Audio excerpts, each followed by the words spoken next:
This episode is sponsored by Smart Travel, a new podcast from NerdWallet. So we've all got them, haven't we? That one friend who always finds the best travel deals, who always picks the right cars for points, and who somehow ends up in first class while you're back in the middle seat in coach. Well, Smart Travel is like that friend, but in podcast form. They cover all things travel finance, like how to book busy season trips without that busy season sticker shock that we all hate, how to avoid paying for upgrades you won't use, and how travel advisors can snag secret perks you didn't even know how to ask for. How useful is all of that. So travel smarter and spend less with help from NerdWallet. Follow Smart Travel wherever you get your podcasts. Armchair Explorer is a part of the Voyescape podcast network. Check out all of their shows from around the world at voyescape.com. Are you ready? Let's go. Hey guys, welcome to the Armchair Explorer, where the world's greatest adventurers tell their best story from the road. My name's Aaron Miller, I'm a travel writer, and this episode we have an absolute legend of a man on the show. Ed Stafford is one of the world's most famous survivalists and explorers, and he's going to be telling us the story of the expedition that made his name. It's one of the boldest, craziest, most dangerous journeys ever undertaken. Most people thought he was going to die. He nearly did, but he survived. And the story he brought back with him is one of the greatest adventure tales ever told. We are about to walk the entire length of the Amazon River on foot. He was the first person on the planet to do it. He holds the Guinness World Record for that. And my God, did he earn it.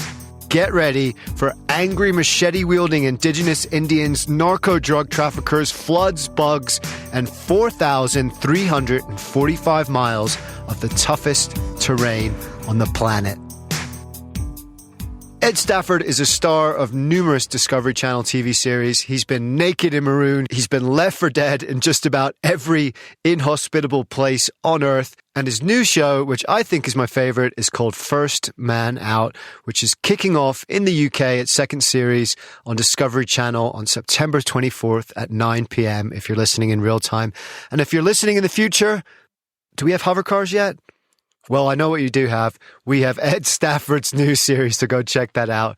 It's also available in the States and around the world. Just search up First Man Out and you'll find it. So we're just about to set off, but before we do, remember, if you're enjoying the show, please help support it by spreading the word. Leave a review, tell a friend, connect on social media at Aaron M. Writer, at Armchair Explorer Podcast for Facebook. And I'd also love it if you would sign up to the newsletter at armchair-explorer.com, where you can find lots of background photo, info, and more on this episode, as well as book trips inspired by the show. We're building a community of people that love the outdoors and want to celebrate the amazingness of this planet by exploring every inch of it. If that sounds like you, come and hang out. We're going to get on well. But for now, don't worry about that, because we are about to go on an incredible adventure. And we're going to start in China with Ed telling us the story of that first episode of the new series, First Man Out. And let's just say it's bonkers. So I was up against Will Lord. It was the first time I'd ever been to China. We were dropped into quite a relatively high altitude area, but not snow, but it was also monsoon season, so it was bucketed down with rain. For some reason, I packed the most rubbish, thin Gore-Tex jacket that I've ever worn on any show. And it was, even if I'd gone on a dog walk and it had rained, I would have been annoyed with myself.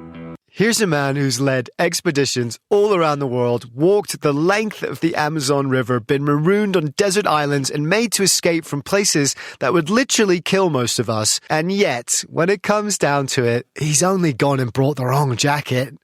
I mean, that's what you got to love about Ed, isn't it? He's real. He just is. He's a real bloke. Chatting with him is like having a beer down the pub with one of your mates. If your mate was prepared to, eat giant snails raw, swim in croc-infested waters, and explore pitch-black caves with nothing but a flimsy fire torch you've just made out of something random and might extinguish at any moment. Yeah, that happens. It was quite a rugged landscape. There were lots of sort of karst areas and jagged rocks and, caves to explore and sort of dead ends to get trapped in and stuff like that.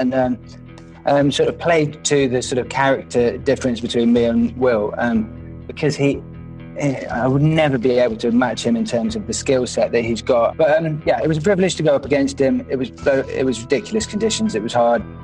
First Man Out is like Tough Mudder in hell. Each episode, Ed races one of the world's best survivalists or extreme outdoor athletes over multiple days across horrendously difficult terrain, sleeping out in the wild, building shelters, and finding food as he goes.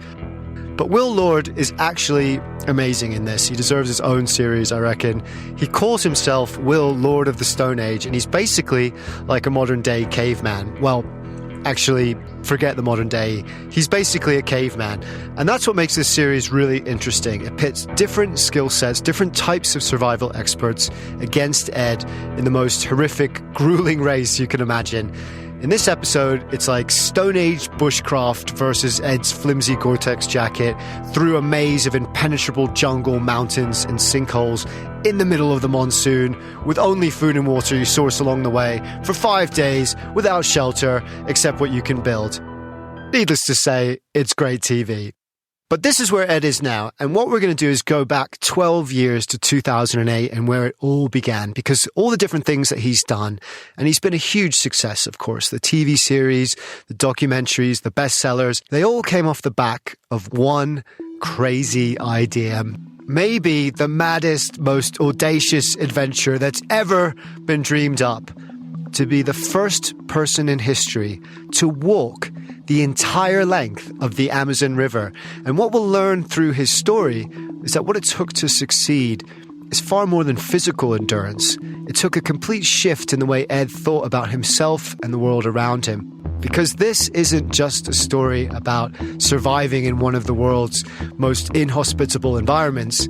It's a story about surviving yourself. And that's something we all need to learn how to do, no matter what adventures or expeditions or mountains we seek to climb. I joined the army probably because I didn't want to get a proper job. I didn't want to sit behind a desk. Already at that stage, I sort of had this fear of London and just becoming a number in this big system, which it was very intimidating and I didn't really want to be a part of.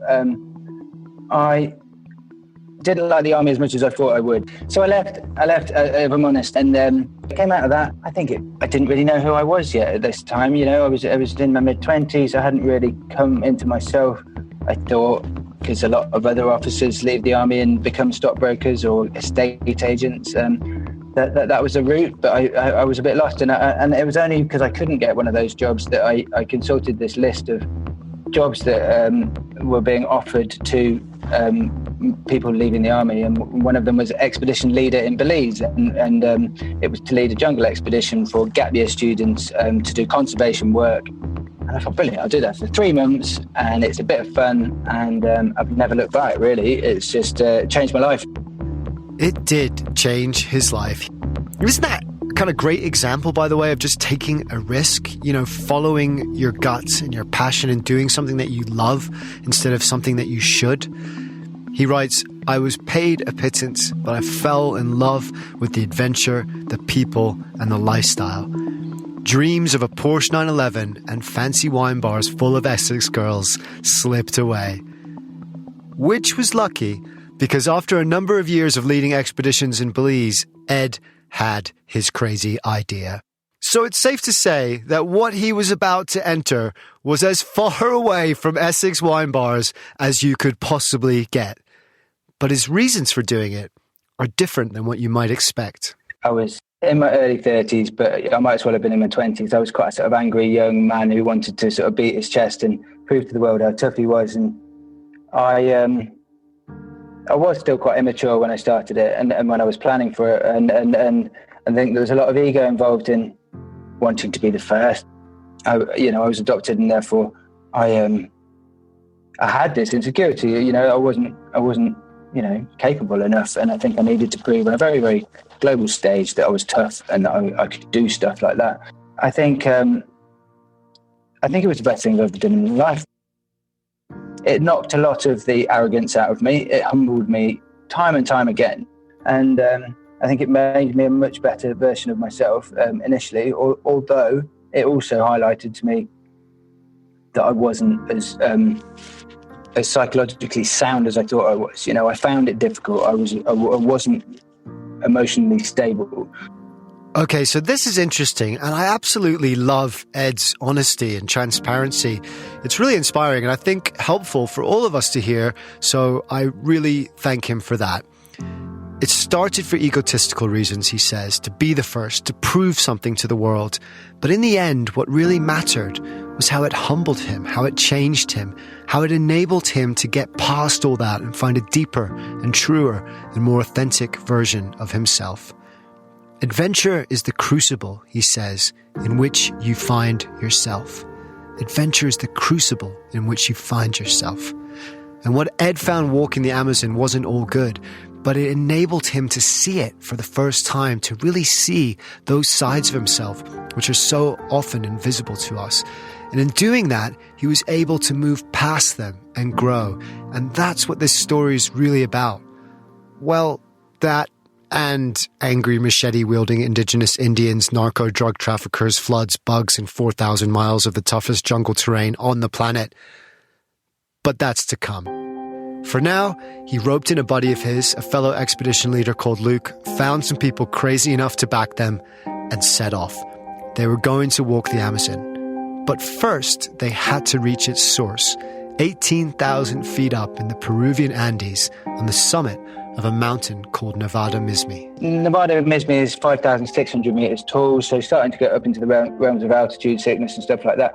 We could have driven. I read a report from John Ridgway's expedition, who went the length of the Amazon on cargo boats and stuff, that they drove to a roadhead which was 7 kilometers away from the summit. So you could have gone to the source by just a 7K walk, which obviously you do in a day from the road, but there'd been a South African explorer called Mike Horn who also did the route and went down the Amazon on a boogie board, and he started at the Pacific coast, and I didn't want to be outdone by Mike Horn, I think. So we had a 3-week trek, which at the time was the furthest trek I'd ever done in my life. Just gotta interrupt here. 3 weeks is the longest trek he's done? What? So even getting to the source of the Amazon, not even really officially part of the journey yet, just making sure he's not outdone by the boogie boarder, which, by the way, sounds amazing too, doesn't it? Boogie boarding the Amazon. I've got to get that guy on this show.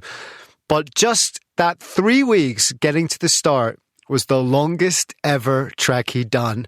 And yet he signed up to walk for what would end up being 2.5 years of his life. That's bonkers. And that's why you've got to love Ed. And what's even more bonkers is that before the expedition started, Luke and Ed were based in London. They could have easily popped over to the Royal Geographical Society to get the official coordinates for the official furthest source of the Amazon. But they didn't. They went to Wikipedia. No joke. So, unsurprisingly, when they got there, the coordinates they had were completely wrong. They ended up climbing the wrong mountain, having to backtrack to find the right one, which at 18,000 plus feet, by the way, with no mountaineering experience, is pretty crazy in itself, and then climb all the way somehow to the glaciers on its summit and the source of the Amazon. But when they finally got there, it was worth all the effort. What a feeling, knowing that there isn't any more water behind you or above you or whatever for the next. I was already realizing, even though I thought it was going to take a year initially, I was already realizing it was going to be about 2 years by that stage, and it's just going to be this whole new life. It's not really just a journey. It's not really an A to B. It's a new life almost. I'm going to be living this and washing in the rivers every night for the next 2 years of my life. So it was a special moment. Just imagine being Ed up there for a second. You've hiked 3 weeks from the Pacific coast in the rain shadow of the Andes through desert and mountains. You've climbed to 18,000 feet, and now spread out before you, just a trickle here, but thousands of miles later, a rushing torrent that pumps out water at 55 million gallons a second is the Amazon River, the greatest river in the world, and you're going to walk every single inch of it. So from the summit of Nevada Mizmi, the adventure really began. Luke and Ed descended Coker Canyon, the second deepest canyon in the world, sheer walls twice the height of the Grand Canyon, and gradually made their way to the edge of the jungle proper. But through all of this, Luke and him started having problems. They had been walking now for roughly 3 months, and they weren't getting on well. They had different ideas about what the expedition should be, different levels of commitment and fitness, and the further they walked, the more problems they had. Then all of a sudden, Luke quit, and Ed was on his own. It was relief, and it was a sense of freedom at the time. I now look back on that and think, if I had a little bit more about me at the time, I would have been able to support Luke. And I think the issues that I had with him, they were small and they could have been overcome. Like, he wasn't as good at Spanish, but he would have learned, and he wasn't as fit at the time, but he would have got fitter. They weren't insurmountable, and I let little niggles get to me. I'd kind of just do these little snidey things that would undermine his confidence as well. So the guy was, and I'm not proud of this at all, the guy was pretty broken by the time he left. So I'm sorry that happened. It kind of had to happen for the expedition to be a success, I think, bizarrely. I mean, he had lost heart in the whole thing. He was also engaged to be married. We were at different stages of life, and we had different level of investment in the expedition, and different levels of, determination to get to the end. And I think, for him, quite rightly, he chose his family, and I chose the expedition. Ed places a lot of the blame for Luke's departure on his shoulders. He was so focused, so determined to achieve his objective, that anything that stood in his way or jeopardized that, even a friend walking a little slower or missing his girlfriend a little too much, was a threat. It was a risk to achieving that objective. And he feels bad about that, you can tell, because a part of him, unconsciously, pushed Luke away. But it also had to happen. He had to do it. And he knew that, and Luke probably knew that too, because to do something as difficult and dangerous as walking the entire length of the Amazon River, there can be no doubt, there can be no cracks in the armor of your will, especially because of what was just about to come up. They were about to enter the jungle proper and an area known as the Red Zone. The police couldn't even enter the area. It's lawless. It's like bandit country, really. And there are these ronderos that police the area for petty crime and stuff, but they're drugs traffickers as well. So it's a crazy place to walk through. And I was in fight or flight mode the whole time. We were told even before we set out that if we stumbled into a drugs processing plant, we'll just disappear. No one will ever hear from us again. That'll be it. And we were walking increasingly into these areas where, even in the centre of the town, there's a big concrete monolith-like statue of a coca leaf. And increasingly people are shouting angry things out of the back of tractors or trucks and stuff. And people are warning you that you're going to get killed. You can't come through this. And like, gringo, you're going to die. Gringo, you're going to die. The Red Zone is basically a no-go area, even for the Peruvian army. It's the main coca-growing and cocaine trafficking area of Peru. It's utterly lawless, ridiculously dangerous, and particularly if you're a gringo, essentially impassable. At one point, he hitchhikes a ride back to town to drop off a local guide he'd been walking with for a few weeks who had just decided that it was too dangerous and even he didn't want to go. So a truck picks them up and they jump on the back and they realize suddenly that they are sitting on top of bales and bales of coca leaves. It's that kind of place. So when people are coming up to him and saying, you're going to die if you're walking through here, they kill gringos here, they're not being melodramatic or threatening.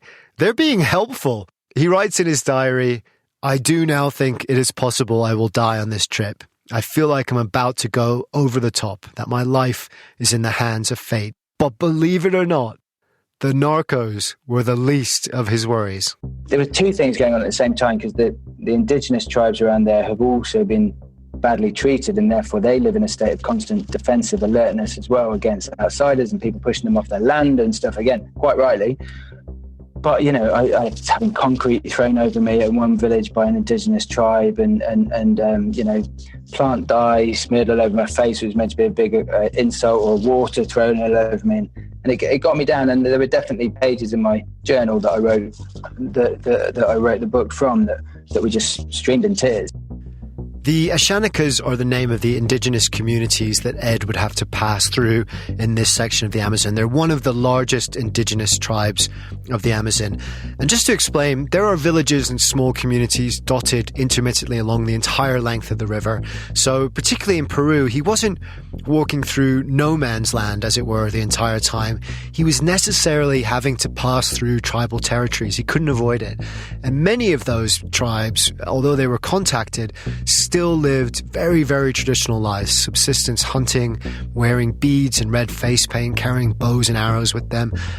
And although they had maybe had the odd missionary over the years who would inevitably arrive by boat, they had never had a 6'1" rugby-playing white guy just turn up out of the forest.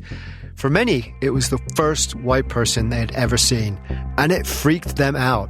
The tribes all thought that white people were pelacara, which is literally translated means face peeler, and they thought that white people came into the villages and killed people and killed children and stole their body parts to sell on the human body part market that I don't think exists. Maybe I'm naive, I don't know. But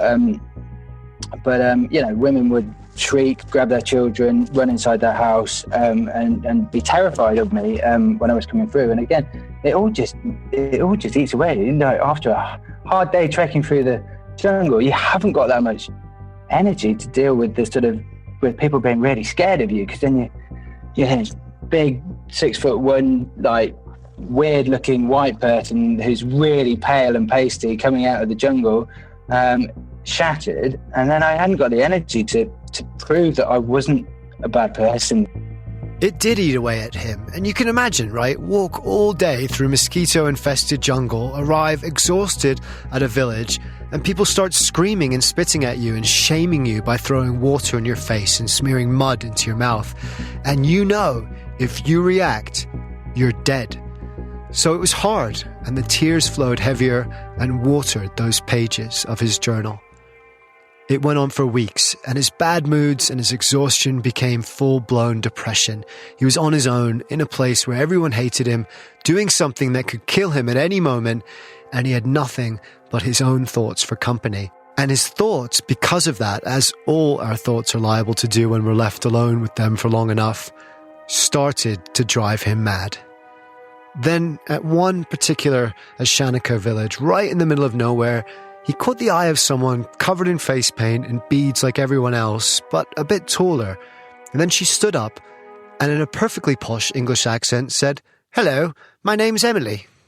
One of the people that helped me the most in understanding the indigenous communities was a Italian anthropologist who I met called Emily, who had studied in London, but she was living in the Ashanica community and able to explain to me the back history and how they suffered during the time of the Shining Path. And I ended up just feeling fiercely proud of them for defending their land and defending their livelihood. And so even if there were, times where we were getting a bit of attrition going through, and you're dealing with it in a manner that is respectful, and always trying to be as non-disruptive as possible and try and be as kind as possible and try and always do the right thing. Ed writes, the Ashanicas suffered terribly at the hands of the Shining Path, who were communist terrorists attempting to take over Peru. The government at the time armed them with modern weapons and they fought back, but whole generations of Ashanica males were wiped out and few women over the age of 25 escaped being repeatedly raped and beaten.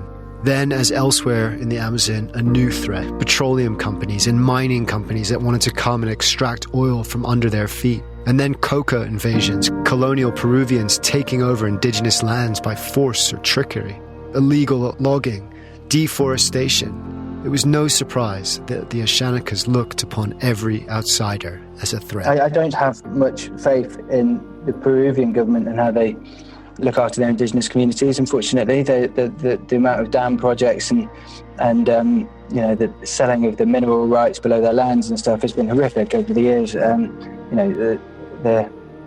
The payoffs that some of the oil companies have paid to tribal chiefs, which has completely destroyed the village, because for them it's a huge amount of money, like £10,000, but that's to start drilling below their lands, beggars belief. So it's enough to destroy the village from a moral perspective, because all the chiefs are getting drunk and then beating up their wives, but it's a laughably small amount in terms of what they're giving away, and it's extraordinarily sad. Tribal wisdom that is so necessary for modern day Westerners, for want of a better word, to learn, because in terms of sustainability and medicines and how we eat, and there's so many areas of wisdom that I think we could learn from tribes. But at the same time, there's a lot of elders in tribes who are dying, and the young guys are not interested in learning it. They just want to go to the nearest town and get a mobile phone with a silly ringtone and all of that. It's sad, actually. I think it's really sad, but I think it's inevitable as well, that this knowledge will die out and the tribal life will die out. The Amazon is the medicine cabinet of the planet. 25% of all prescription drugs derive their ingredients from rainforests, yet only 1% of tropical plants have been studied for their medicinal potential. That's incredible. Cures for every known disease, AIDS, cancers, and others that we haven't even come across yet, are out there somewhere in that forest. And the keepers of this knowledge, the people that know where to look and how to use those plants, are the indigenous tribes that have lived there for thousands of years. But their world is shrinking. Industry is eating away at their territory at a staggering rate. And without any written language, if a shaman dies before passing on their knowledge, the accumulation of thousands of years of medicinal information comes irreversibly to an end. It's like burning libraries, and the destruction is coming fast. I'll put up details on the website if you want to get involved in the fight to help protect it. But Emily helped Ed understand the indigenous people better, and she also helped him get a permit from CARE, a charity that were working with the tribes to help them. And they went to a nearby town, and he bought presents for the communities he would pass, mostly medicine, and soon he was ready to set off again. There was just one problem. He had lost his guide, and without someone to translate from Spanish into the native Ashanika, he would be in trouble. And then Emily mentioned that the brother of a friend of hers, a forestry worker called Cho, knew the jungle well and the communities around it and was looking for work. Cho agreed to walk with Ed for 5 days just to help him out of the red zone. But they became friends, and he ended up, unbelievably, spending the next 2 years walking side by side with Ed. And he helped not just with communication and navigation, but also with the growing depression and mental troubles that Ed had been battling for the last 5 months.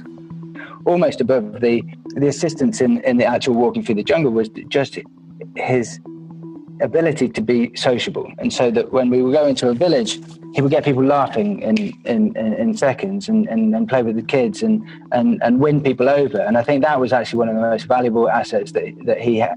He was so emotionally stable. Like, he didn't have the peaks and troughs. He was just solid. He knew who he was. He knew why he was doing what he was doing. He was embracing an opportunity which he thought was exciting. And I owe a lot to him. Eventually we got through the whole thing together. They got through it together. Cho, this little 5'8" Peruvian who had barely left his home before, singing church songs and smiling his way through the jungle, and a big English lad from Leicestershire who'd had a crazy idea and was determined to see it through to the end. They had high hopes, things were looking up, the weeks were flying by, and then disaster struck. Yeah, I mean, I think it was the one only moment in the expedition I thought, we're going to die now. We are going to die. This is it. But yeah, the day before, we'd called ahead to a village called Pennsylvania with a Y, and the message on the radio, I just heard this bloke laughing and saying, if a white person walks through, we'll kill him immediately. So we thought, we can't walk through Pennsylvania, and so there was a shingle island in the middle of the river, which was about 1 kilometre long from memory. And Cho came up with the idea: let's paddle out to the island, walk in the middle of the river down this island, and scoot round Pennsylvania, and then at downstream end we'll cross over again and and continue our journey, and they won't be any the wiser. But they were, and we got to the downstream. It all worked until we got to the downstream point of the island. Then Cho said, "Look behind you," and there was about 5 dugout canoes coming towards me. The men that weren't sitting down paddling were standing up with bows and arrows drawn. The women had machetes. They all had the sort of indigenous face paint on. They were furious, and yeah, because we'd had a death threat the day before, I just thought, as they sort of swarmed onto the island, that we were just going to get hacked to pieces. Oh my God. Ed writes in the book, "My t-shirt clings to my body and sweat pours down my temples. My body is still, but my heart is quickening. Adrenaline pours into my brain, allowing me to process the imminent danger rapidly. My perception of time slows down. The brown faces of the Ashenica men and women are warlike and fierce, highlighted by lines of bright red face paint. I notice the women are all clutching machetes. As the boats beach, the tribe leap out and run directly towards us. The men's faces are now taut with anger, eyes wide and white, and the women look possessed. Cho and I are unarmed with nowhere to run, trapped at the tip of the island like animals. Every sense is now alert, and our minds ignore all that is not relevant to immediate survival." Oh my God. Very difficult to explain how you dealt with that, what stopped them hacking you apart. I always tried to be as non-threatening as possible. I deliberately didn't carry a weapon. I didn't want to escalate any problems. I'd been in Afghanistan at a time when people had carried weapons on the role that I was doing, which was a UN sort of peacekeeping role, illegally, and it had escalated things. And yet you don't want to come across as weak either. So you're trying to look confident but respectful. You're trying to smile but not undermine how serious the situation is, and you're reading every single nuance in their faces. And I latterly found out that they were drunk, and I didn't realize that they were drunk at the time, but so that makes it so much harder, because they're not really they're not that with it either. They took us back to their village at Arrow Point, and then they demanded that I take all the different things out of my rucksack, and all the village was handing them around. I thought, I'm just going to lose all of my stuff, but I was pulling out such random things, 6-foot solar panel rolls and satellite phones and computers and stuff like that they almost forgot to be angry and were just fascinated by all this kit. So Ed was really smart here. From his time in the army, he knew that confrontations like this tend to calm down gradually over time. So when they told him, at Arrow Point, machetes drawn to empty his kit, he did so very, very slowly, taking each thing out in turn and laboriously explaining what each one did and passing it around and letting everyone hold it, smiling nervously the whole time. And at this point, they were just trying to get away with their life. But what happened next, no one could have anticipated. The tribal chief and his brother, Alfonso and Andreas, they were called, eventually we came to this sort of, after actually many hours of discussion, that they agreed to walk with me if I employed them as guides. And I kind of made out it was a big concession. But to walk with Ashenica Indians as well was an amazing thing, because they, we get to the next village and suddenly it's that we're being introduced by the guys who live in the next village. And so it's not that big a thing anymore. And, I thought they'd walk with us for about 3 days, and they didn't. They walked with us 47 days, I think they walked with me, which was amazing. And they did become really good friends, and they were so loyal. And there were villages that they think that we would definitely have been killed if I'd walked in with, even with Cho, they think I would have been killed. But they threw a party, they had a big party, and we all drank this disgusting wine and got drunk together and woke up with hangovers and then walked through. So the two chiefs, Alfonso and Andreas, instead of killing Ed, ended up becoming his best friend. And that's lucky, because village after village they passed, these tiny, small, barely contacted indigenous communities, they were told if this Pelacara, this face peeler, this gringo steals babies and destroys lands, if he had come without you, we'd have killed him for sure. Instead, they got drunk. They had a party. That disgusting wine, by the way, is actually a kind of homebrew called Masato, made from the yucca plant. And what was a jungle expedition for a while became something more akin to the world's most grueling pub crawl. It was things like that which make the expedition, I think for me, extraordinary, is that you could never have planned that. You could never have planned that you're going to need to be held up at arrow point by somebody who's then going to help you not get killed. I mean, it's just this weird, evolving monster of a beast. And once you're committed to it, you've got to just run with it, really. And certainly Cho and I had an expression, which was when, if we die, we die. And again, it wasn't melodramatic at all, but after a certain point, there was no point in worrying every night in your hammock if we were going to die, because if it was going to happen, it was going to happen. Yeah, because the drug traffickers and armed indigenous machete-wielding bowmen weren't the only thing they had to worry about. This is the Amazon jungle, for God's sake. You could get killed in a million different ways. And in fact, they nearly did, many times. They waded through piranha-infested water. They had near misses with giant anacondas and pit vipers, two of the most dangerous snakes in the jungle.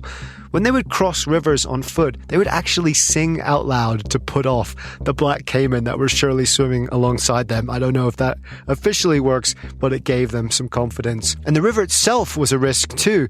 They began to enter flood season when the entire basin became drowned, and so their path was chest height deep in Amazon River. Imagine that. Imagine walking through murky brown water. You can't see anything beneath the surface, and suddenly a giant electric eel, deadly to humans, slithers past your chin.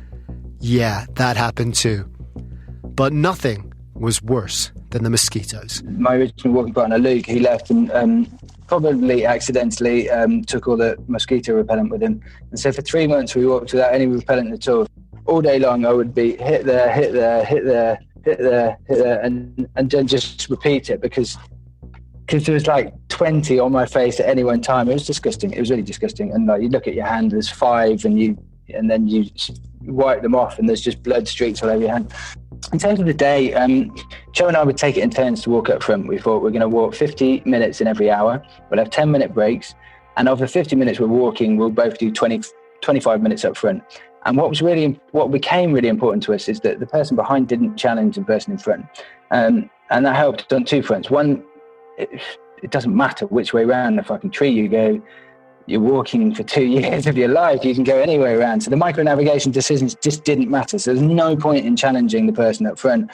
And then the person behind could switch off. And that was the other nice thing. So he knew that all the responsibilities were the guy up front. And then we'd sit on a rucksack exhausted for the 10 minutes in every hour and just repeat. The slowest day, I think we did 0.9 kilometers in a full 8-hour walking day, but that was during the flood season when water was up this high.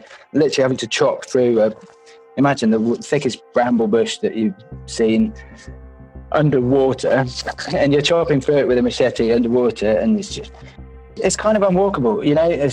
Once it gets above head high, what do you do, you know? And so I think that's why they thought it's important. You can't walk the Amazon because it's just sheets of Varzea forest and water.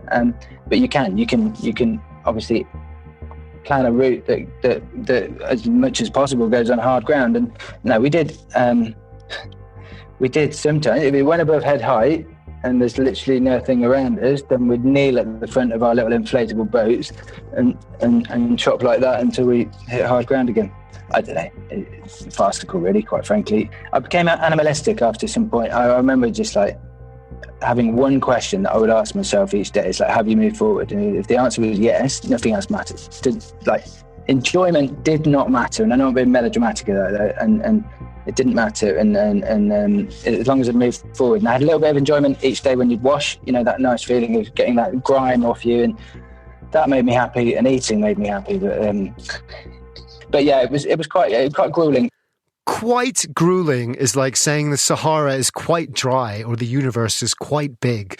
Because what Ed doesn't say there is that he was so meticulous about walking the Amazon that if at any point he covered forward ground through, I don't know, for example, floating above flooded parts of the forest or drifting with the river as he crossed it on his inflatable pack raft, he would mark that point on the GPS where he'd stopped walking, and when he reached the other side or higher ground, he would double back on foot to the equivalent place he'd mark and walk that section again. At one point, he spent 10 days going back over ground he'd already covered just so that he could walk it again on foot and make sure that he had covered every single step of that 4,000-mile journey. That takes a special kind of will and commitment and determination. And eventually it paid off. They crossed into Brazil, and the last leg of the journey, they'd been walking just over a year, and they still had 2,000 miles left on foot through some of the toughest jungle on the planet. It was a daunting prospect, but actually, it turned out to be the best part of the whole trip. The difference in the way people dress, the social attitudes, the open-heartedness was amazing. People bought into the expedition. They loved it. I thought they would be really annoyed that there's some annoying British person who's walking the length of their river. And they weren't at all. They were just extraordinarily supportive, and everyone was positive. And we had a few issues with some miners and things like that along the way. A couple of death threats. Yeah, a couple of death threats, no big deal. And there were dangers and there were tough times. The expedition ran out of money. So they were forced to abandon their original plan of walking settlement to settlement along the river, which was expensive, and just forge a completely new path away from the main tributary of the river into the heart of the jungle itself. That was dangerous. It meant no chance of resupply, no chance of a break, and no chance of extraction. If you broke an ankle, if you got bit by a snake, or any number of thousands of little uncontrollable things that might happen, you had to walk days out of the jungle by yourself, or you'd die.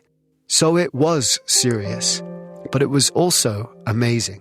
It was the expedition I wanted it to be. It was a jungle expedition. It was about snakes and jaguars and jungly things. We didn't have any money, so we couldn't afford accommodation. We couldn't afford food, so we just headed into the jungle. And the further we headed into the jungle, the more of a real jungle expedition obviously it came. It obviously became more dangerous as well, because we weren't close to the extraction route anymore, which was the main channel of the river. But it was the adventure that I wanted it to be, I suppose. And so Brazil, there were just idyllic times where we'd pitch up camp, and Cho would go fishing, and he loved fishing. I didn't have the patience for it. I'd collect firewood and make a fire, and we'd just gorge on amazing fish, and we'd both have our little roles. We wouldn't step on each other's toes, and sometimes during the evening we didn't really need to chat that much, and even things like the canopy was higher, and it was because the rainforest was more primary. There was less undergrowth, so there was less fighting through it. There seemed to be less mosquitoes, so the progression was quicker. So we made so much better progress in Brazil as well than we did in Peru. So yeah, it's just everything seemed to start coming together, and probably we were just more competent. We'd found our feet. I was less of a bumbling white idiot, and actually had been walking through the jungle for a year by that point, so I could walk over bridges without falling off them and stuff like that. Things did start to come together, especially for Ed mentally. The depression which he'd been battling through Peru was slowly abating. And the reason why was he took control of it.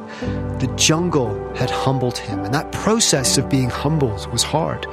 But eventually it allowed him to build himself back up again in a way that he was more conscious of, more proud of, that was based more firmly in who he really was, rather than the insecurities that had led him on this trek and which he had to carry with him throughout. The indigenous people were friendlier too and more welcome, so he didn't have to be on his guard. He even started singing in some of Cho's epic Sound of Music-esque evangelical singing. And he taught Cho how to play rugby by passing the water bottle back and forth through the trees. But that's not to say it was easy. They also nearly starved. They did get flooded and had to cross long stretches nearly underwater the whole way. They had to cut their way through fields of razor grass, which he describes as like getting 1,000 paper cuts at once if the paper had been dipped in glue and crushed glass. It rained for months ceaselessly. He was never dry, never clean. He would put on wet, sodden clothes every morning, and they would just get wetter and more sodden through the day. They were covered in ticks. He had a botfly living in his head. And despite the beauty of the forest and their growing friendship, he says there were times where it would feel like a kind of repetitive, endless prison sentence, forcing their way through somehow the same impenetrable green day after day after day. Until finally, they reached the end. But there was one challenge left. We were using Google Earth to navigate at that point, and we'd mistaken a disused telegraph pylon for a road, and it wasn't. It was just a mass of razor grass and brambles and thorns and stuff. So we were delayed spilling out onto this road network that was by Belém, and we had about 2 weeks of caning it down the roads and only getting about 2 hours sleep each night because we had so many kilometres to do. I'd stupidly booked both flight home and also I'd sort of put pressure on myself by organising for some press to be at the end.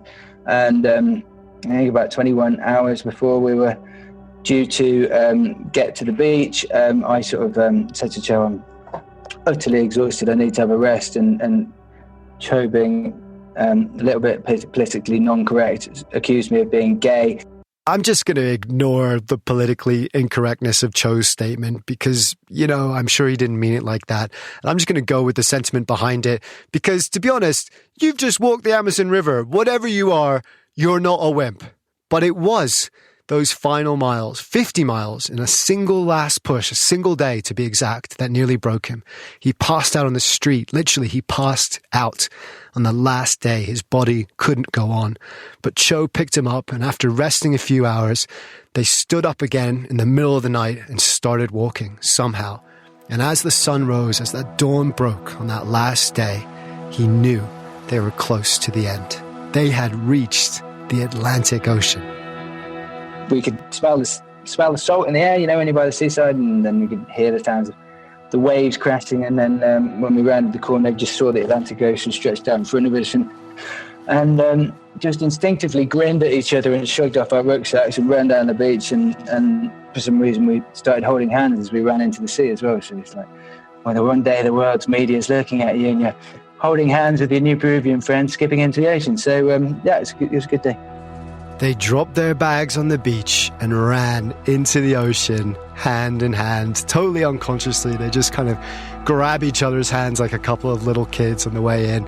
It's such a beautiful moment, and I will link to the images and videos from it so you can see the accomplishment and just the pure joy on their faces. It's incredible. And for Cho, perhaps even more so, because he had never seen the sea before. What a first glimpse that must have been. Ed writes at the end of the book, it was over.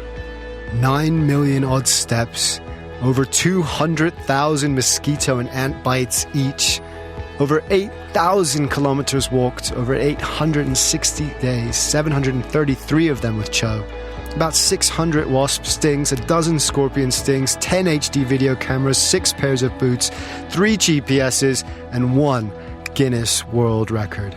My chest swelled with pride and satisfaction. It was a day I will never forget for the rest of my life. No one would ever take that away from us. But for Cho, that wasn't the end of the adventure. He ended up going back to England with Ed and putting some of those water bottle rugby skills to the test. He really wanted to learn English, so because he really wanted to come over to England. So he was with us for about 5 months, I think. Lived with my mum up in Leicestershire, played rugby with my local rugby club, and got Overseas Player of the Year at the end of season dinner, which was nice. There are not many overseas players in our club, I have to admit.